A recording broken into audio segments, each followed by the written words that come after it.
Hi, my name is Ahmad Onan Muzaffar. My metric number is 2023399607.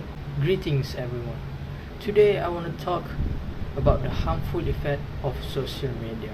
To inform about some of the harmful effect of social media on society. Social media use is strongly associated with an increased risk of depression and loneliness, according to several research. The human species is a sociable species. To survive in life, we require the company of others, and the quality of our relationship has a significant bearing on both our mental health and enjoyment. Social interaction with others has been shown to reduce stress, anxiety, and depression, improve self-esteem, bring comfort and joy, avoid loneliness, and even lengthen life.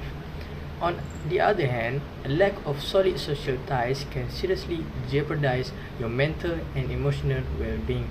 Many people in today's society use social media sites like Facebook, Twitter, TikTok, YouTube, and Instagram to communicate with one another and obtain information about one another.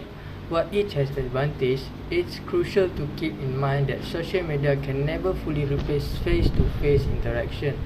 The hormones that reduce stress and make you feel happier, healthier, and more optimistic are only released when you are in direct physical touch with other people.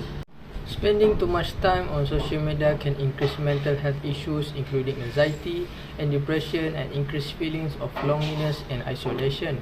It could be a good idea to reconsider your online behavior and achieve a healthy balance if you are using social media too much and experience melancholy, dissatisfaction, frustration, or loneliness.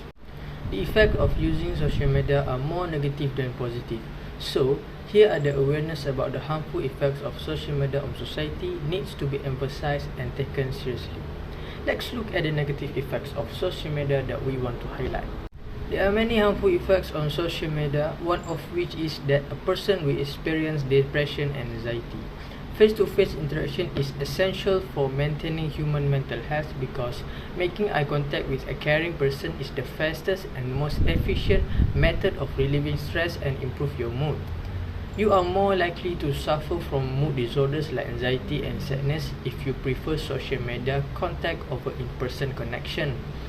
In multiple research, it was shown that teenage and young adult users who spend the most time on Instagram, Facebook, and other platforms had a much greater risk of reported depression than those who did not. Many analyses indicate that social media is one of the numerous factors affecting mental health in Malaysia. Loss of interest 47.1%, weariness 34.7%, social isolation 49%, mood fluctuation 52.8%, inability to experience pleasure 29%, melancholy 60.1%, giving up 21.1%, and unhealthy sleep 34% are among the contributing factors. Now that you know about the bad effects, let's look at the other effects that have become a social crisis through social media.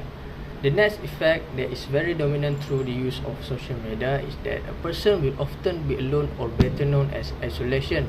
According to a University of Pennsylvania research, frequent use of Facebook, Snapchat, and Instagram does not help people feel less lonely. In contrast, the study discovered that cutting back on social media might actually boost your general wellness and make you feel less lonely and alienated.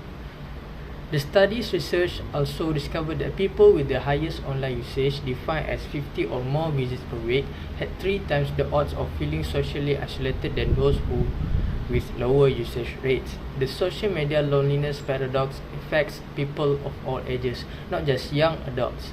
Due to social comparison, which is the process of comparing oneself to another's, all of this made them feel more isolated. The more study participants use social media to compare themselves to others, the less pleased they felt. What can I say is social media has more disadvantage than advantage if the rate of use is not controlled. If this thing is not curbed, it will give birth to a damaged generation and an unhealthy atmosphere.